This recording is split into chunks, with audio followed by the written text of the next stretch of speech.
जब बच्चे बड़े हो रहे होते हैं, जब हम भी बड़े हो रहे थे या पढ़ाई चल रही थी, तो माँ-बाप के बाद में अगर एक कोई इंस्पिरेशनल फिगर आपकी लाइफ में होता है, तो वो टीचर ही होता है।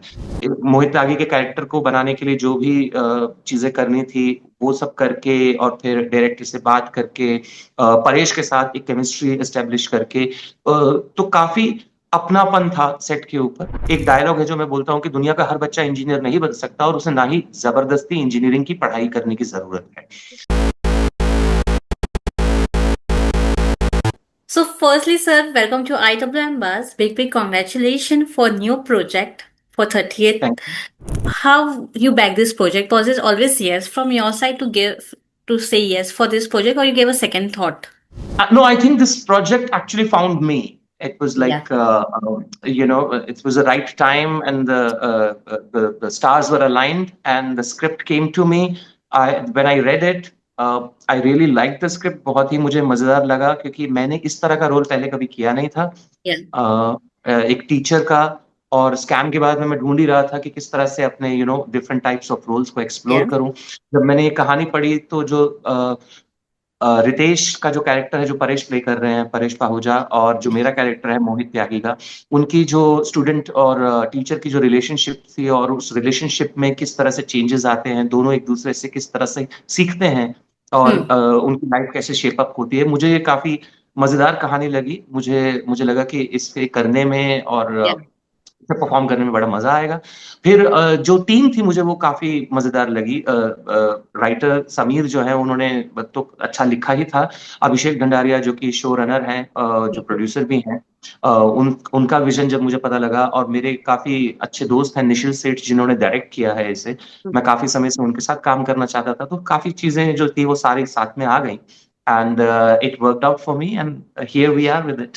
सर, जब ऐसे शोज आते हैं जहाँ स्टूडेंट और टीचर का एक मेल देखने को मिलता है, तो ऐसे शो को काफी प्यार मिलता है, काफी इंस्पायरिंग होता है, और ये ऐसे स्टोरीज ऑडियंस को काफी पसंद करते हैं। डू यू फील कि काफी सॉफ्ट कॉर्नर होता है to attract the audience also when it show teachers and students bonds together? बिल्कुल। देखिए, जब बच्चे बड़े हो रहे होते हैं, जब हम भी बड़े हो रहे थे या पढ़ाई चल रही थी, तो माँ-बाप के बाद में अगर एक कोई इंस्पिरेशनल फिगर आपकी लाइफ में होता है, तो वो टीचर ही होता है। आप घर के बाद में अगर सबसे ज़्यादा समय बिताते तो या तो स्कूल में या तो कॉलेज में, और कोई एक टीचर, कोई एक अध्यापक ज़रूर होगा जिसका पढ़ाने का ढंग या जिसकी विज़न जो है या जो मकसद है उसका, वो आपको पसंद आता है, तो एक इमोशनल बॉन्डिंग वहाँ बनती है। वहाँ जैसे वो कहा जाता है, गुरुर् ब्रह्मा गुरुर् विष्णु गुरुर्देवो महेश्वरा। तो वो और हमारे संस्कृति में, हमारे भारतीय कल्चर में तो टीचर को एक बहुत ही खास जगह दी जाती है। जी। हमारी कहानियों जी। में गुरु द्रोण हो जाए या कोई भी आप ऐसे उठा लें, कोई भी बड़ी, जैसे श्री कृष्ण ने अर्जुन को गीता का सार समझाया था। तो एक बहुत एक ऑलमोस्ट लाइक गुरु की जो है वो भगवान जैसी एक पोजीशन हो जाती है, क्योंकि वो आपकी पूरी जिंदगी आगे शेप करने वाला है। या। एंड जाहिर सी बात है कि वो ऑडियंस के साथ कॉर्ड बिठाएगा ही बिठाएगा, और आपको इमोशनली आपको वो चार्ज अप करेगा, क्योंकि आप कहीं ना कहीं अपनी जिंदगी का कोई ना कोई पार्ट उस कहानी में जरूर देख लेते हैं। तो आप जुड़ जाते हैं उसके साथ। सर, अगर बात किया जाए, जब ऐसे स्टोरीज आते हैं तो इमोशनल काफी अटैचमेंट हो जाता है। When you shot this through out the series, कितना इमोशनल आप हो गए थे हर एक कैरेक्टर से, अपने किरदार से, ये शो को लेकर? हाँ, बिल्कुल इमोशनल। मैं कहूँगा कि जब आप किसी भी टीम के साथ में आप 30-35 दिन रोज मिलके आप काम कर रहे हैं, आप दिन के 10 घंटे 12 घंटे एक दूसरे के साथ बिता रहे हैं, तो कहीं ना कहीं एक एनर्जी जो है वो आपके एक दूसरे के साथ आपकी मिलती है। जी। और लेकिन मुझे, मैं ये नहीं कहूंगा कि मैं बहुत ज्यादा इमोशनल हो गया था, बट मैं ये जरूर कहूंगा कि मैं बहुत ज्यादा जुड़ गया था इस प्रोजेक्ट के जी। साथ। अम, मोहित त्यागी के कैरेक्टर को बनाने के लिए जो भी चीजें करनी थी, वो सब करके और फिर डायरेक्टर से बात करके परेश के साथ एक केमिस्ट्री एस्टेब्लिश करके तो काफी अपनापन था सेट के ऊपर। और बहुत ही, मुझे लगता है, स्मूथ सेलिंग में काम हुआ है, बहुत ही मजे से काम हुआ है, सबने बहुत एंजॉय किया है, बहुत ही मजा आया है इसको। सर मैं आपसे जानना चाहूंगी, education is a new market, is a vast market now. सबसे ज्यादा इंडिया में देखा जाए तो एजुकेशन की जो मार्केटिंग होती है, कई सारे नो प्रो क्लासेस है, ट्यूशंस है, कॉलेजेस है, कई ये एक बहुत बड़ा वास्ट मार्केट बन चुका है। How you see this growth and इसके जो डिसएडवांटेजेस है वो काफी बढ़ते भी जा रहे हैं, competition level is too high. How you see all this together and how we can see this in this show also? बिल्कुल सही कहा आपने कि एक मार्केट तो बन गया है। और देखिए, अब ये जिंदगी है यहाँ पे। एक चीज जब एजुकेशन, अभी एजुकेशन वैसी नहीं रही है। पहले कई बार जब हम लोग कॉलेज जाया करते थे तो कई बार हमारे माँ बाप उतने एजुकेटेड नहीं होते थे कि कौन कौन सी फील्ड्स हैं, बच्चे को आर्ट्स क्यों लेना चाहिए या कॉमर्स ही क्यों लेना चाहिए, या कई कई बार माँ बाप जबरदस्ती साइंस ही लेनी है, इंजीनियरिंग ही करनी है। जैसे इसमें भी आपने देखा होगा, एक डायलॉग है जो मैं बोलता हूँ कि दुनिया का हर बच्चा इंजीनियर नहीं बन सकता और उसे ना ही जबरदस्ती इंजीनियरिंग की पढ़ाई करने की जरूरत है। तो यस। ये तो इस बात को दोहराता है कि मार्केट तो बन गई है, लेकिन यहाँ कुछ अच्छे लोग भी हैं। और माँ बाप का ये फर्ज है कि अपने बच्चे को वो समझे, उनसे बात करें, वो क्या करना चाहते हैं, और उनको सही दरवाजे तक लेके जाएं, सही टीचर के जी। पास लेके जाएं। कोचिंग क्लासेस 100 होंगी तो ये आपका काम जरूर है कि उस 100 को अच्छी तरीके से देखें कि कोई क्या सिखा रहा है, किस तरह के माहौल में सिखा रहा है। और ये सीरीज भी उसी की बात करती है कि भेड़ चाल में ना घुसे, अपना दिमाग लगाइए और बात करके जो सही लगता है उसके पीछे जाइए। क्योंकि ग्लैमर बहुत है।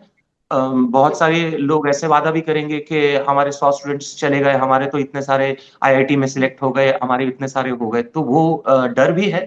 इसीलिए हर एक कदम मुझे लगता है बहुत सोच समझ के एजुकेटेड होके उठाया जाना चाहिए, ताकि गलत लोग आपका फायदा ना उठा सके। So और when it's ये come सीरीज to भी वही बात। yeah, so when it's come to acting, even acting industry में, फिल्म इंडस्ट्री में काफी सारे कोर्स हो गए हैं। Which course make you sure कि इस चीज की भी एक्टिंग क्लासेस होती है, इस चीज की भी क्लासेस होती है? सो कौन सा एक एक्टिंग में कोर्स हो है जो ऑडियंस को पता नहीं है और आप बताना चाहेंगे? काफी ऑडियंस को ये नहीं पता है कि सबसे बड़ा एक्टिंग का कोच होता है थिएटर। ये लोग बहुत बड़े बड़े रकमे देके बहुत बड़े बड़े स्कूल्स में अपने बच्चों को भेजते हैं एक्टिंग सिखाने के लिए। और बड़ी बड़ी फीसेस है वहां पे। और मुझे नहीं लगता कि उस बबल में रह के ही सब कुछ सीखा जा सकता है। Theatre something is very practical, जहाँ पे आप अलग लोगों के साथ रियल टाइम में काम करते हैं, उनके रियल टाइम ऑब्जर्वेशंस आप रखते हैं। आप ऑन द जॉब जो ट्रेनिंग होती है वो हमेशा मुझे लगता है एक थेरेटिकल ट्रेनिंग से ज्यादा अच्छी ही मानी जाती है। तो ट्रू। अगर आप एक्टर बनना चाहते हैं तो भले ही आप जाएं, स्कूल जाएं, बड़े बड़े स्कूल्स में आप एडमिशन लीजिए, लेकिन जरूर थिएटर का एक्सपीरियंस लीजिए। Because it will change the way you look at acting, it will change the way you act from then. It will. Yes. Sir मैं ये भी जानना चाहूंगी कि आजकल जब आर्टिस्ट आता है, कोई भी नया आर्टिस्ट आता है, तो वो काफी कुछ ट्रेनिंग लेकर आता है, काफी सारे प्रैक्टिकल ट्रेनिंग के साथ आता है, from dancing, variation of dances, singing का भी वो अपना एक तड़का लेकर ही आता है, एक्टिंग में भी वो हर एक इमोशंस पहले से ही सीख कर आता है। देन टू जब वो स्क्रीन पे आता है, बड़े पर्दे पे आता है या छोटे पर्दे पे आता है, कोई भी पर्दा हो, कोई कुछ ना कुछ कमी रह जाती है, इंस्पाइट नो, इतना सारा सीखने के बाद भी कुछ ना कुछ कमियां निकल ही जाती है।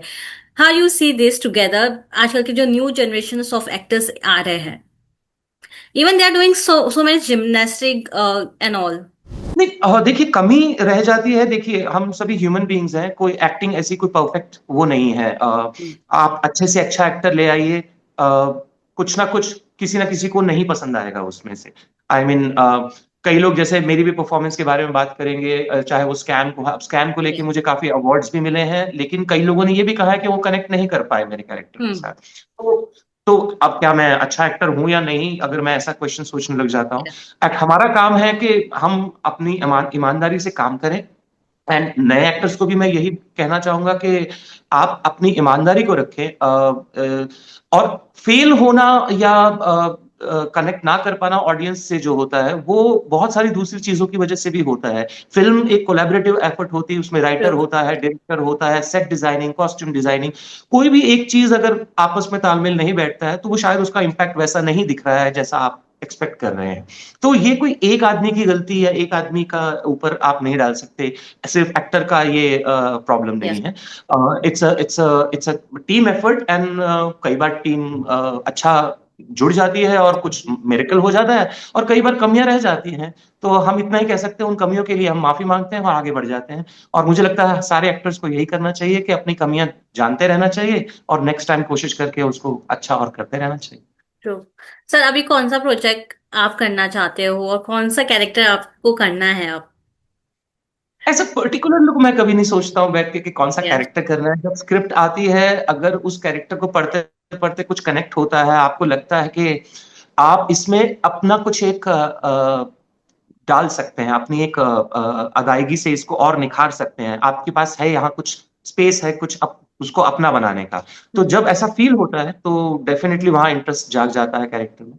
अब आई एम वेटिंग, अगर अच्छे डायरेक्टर्स कोई हैं जो अच्छी कहानी लेके मुझे लेना चाहते हैं, उनको लगता है कि मैं उस काबिल हूँ, तो आई एम वेटिंग। मैं तो यही काम कर रहे तो बैठे हैं हम लोग तो, जो भी मिलेगा करेंगे। या sir, more than sir, I want to know from your side, आजकल लोग पढ़ाई में इतने व्यस्त हो जाते हैं कि वो प्रैक्टिकल सोचना काफी भूल जाते हैं। क्या एक एडवाइस आप सभी को देना चाहेंगे कि आजकल प्रैक्टिकल होना कितना इम्पोर्टेंट हो गया है? मुझे लगता है दोनों चीजें इंपॉर्टेंट है।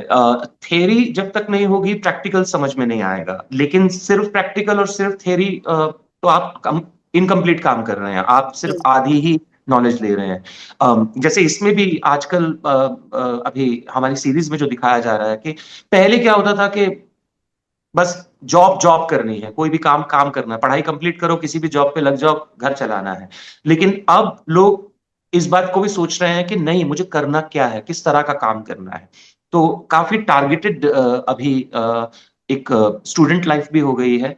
अ, और हमारी सीरीज में भी उसी तरह को दिखाया गया है कि सिर्फ काम करने के लिए काम नहीं करना, एक मकसद है, एक हायर कॉलिंग है आपकी, जिसके लिए आपको जो जो आप जिसको परस्यू करते हैं।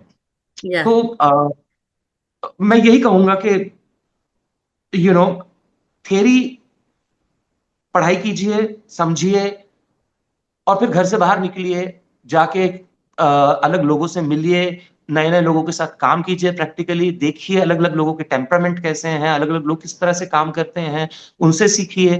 फिर घर आइए, फिर वापस देखिए, अपनी थियरी को मैच करने की कोशिश कीजिए उस प्रैक्टिकल से जो आप करके आए हैं। So it works, like you have to work in the balance with both the things. तब जाके मुझे लगता है सक्सेसफुल आप रियल माने में सक्सेस आपको मिलती है। Yes. So finally, one message for the audience who are eagerly waiting to see this series. Please keep waiting, and we are coming soon to you. 1 अक्टूबर को सोनी लिव पे release हो रही है। आई एम श्योर कि हमने जो काम किया है हमारी टीम ने, वो हमें तो अपने लेवल पे हमें काफी सेटिस्फैक्टरी लग रहा है, और आपको भी वो लगे। आप प्लीज इसे प्यार दीजिए अपना, और ताकि हम और अच्छा काम करते रहें और अच्छी सीरीज ऐसी बनाते रहें। Thank you so much, sir, and all the best. Thank you so much.